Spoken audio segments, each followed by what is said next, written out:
স্বাধীনতার ৫৫ বছরেও উন্নয়নের ছোঁয়া লাগেনি খাগড়াছড়ির পানছড়ির উপজেলার বাগানপাড়া সড়কে। ১০,০০০ পরিবারের চলাচলের একমাত্র সড়কটি পাকা না হয় চরম ভোগান্তিতে পাহাড়ি জনপদের বাসিন্দারা।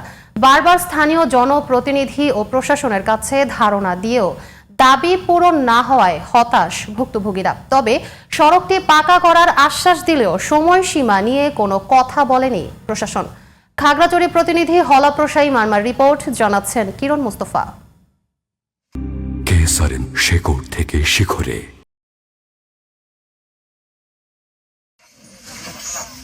পানছড়ি উপজেলার কংজাইরিপাড়া থেকে বাগানপাড়া যাওয়ার প্রধান সড়ক এটি। এই কাঁচা সড়ক দিয়েই চলাচল করেন কাতালমণিপাড়া, লক্ষ্মীরঞ্জনপাড়া ও হাজাপাড়া সহ ৫ গ্রামের হাজারো বাসিন্দা। কিন্তু ৫ দশকের বেশি সময়েও পাকা হয়নি সড়কটি। শুকনো মৌসুমে ধুলাবালির যন্ত্রণা আর বর্ষা মৌসুমে সামান্য বৃষ্টিতেই চলাচলের অনুপযোগী হয়ে পড়ে কাঁচা সড়কটি। জনদুর্ভোগের পাশাপাশি ব্যাহত হচ্ছে ব্যবসা বাণিজ্য সহ দুর্গম পাহাড়ি এলাকার উন্নয়ন।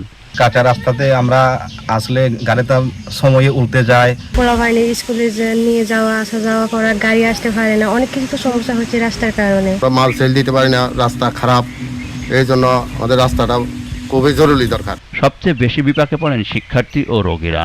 বিষয়টি জনপ্রতিনিধি ও প্রশাসনকে জানিয়েও কোনো প্রতিকার না পাওয়ায় ক্ষুব্ধ স্থানীয়রা।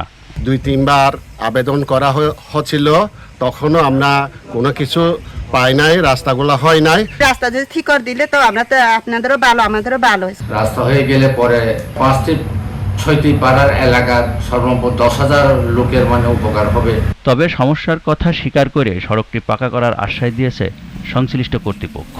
পাহাড়ে বেশ কয়েকটি নতুন প্রকল্প নেওয়ার সম্ভাবনা রয়েছে, সেক্ষেত্রে আমরা যে কোনো একটি প্রকল্পের চেষ্টা করব রাস্তাটি ডিপিভুক্ত করার জন্য, এবং যদি ডিপিভুক্ত হয়ে যায় তখন পরবর্তীতে আমরা রাস্তাটি প্রাক্কলন করে আমরা ঊর্ধ্বতন কর্তৃপক্ষের নিকট প্রেরণ করে দেব। সেখানে অনুমোদন হয়ে গেলে এটি দরপত্র আহ্বানের মাধ্যমে কাজটি বাস্তবায়ন করা হবে। পাহাড়িদের জীবনমান উন্নয়ন ও ব্যবসা বাণিজ্যের প্রসার ঘটাতে দ্রুতই সড়কটি পাকা করার দাবি এলাকাবাসীর। কিরণ মুস্তফা, জিটিভি নিউজ।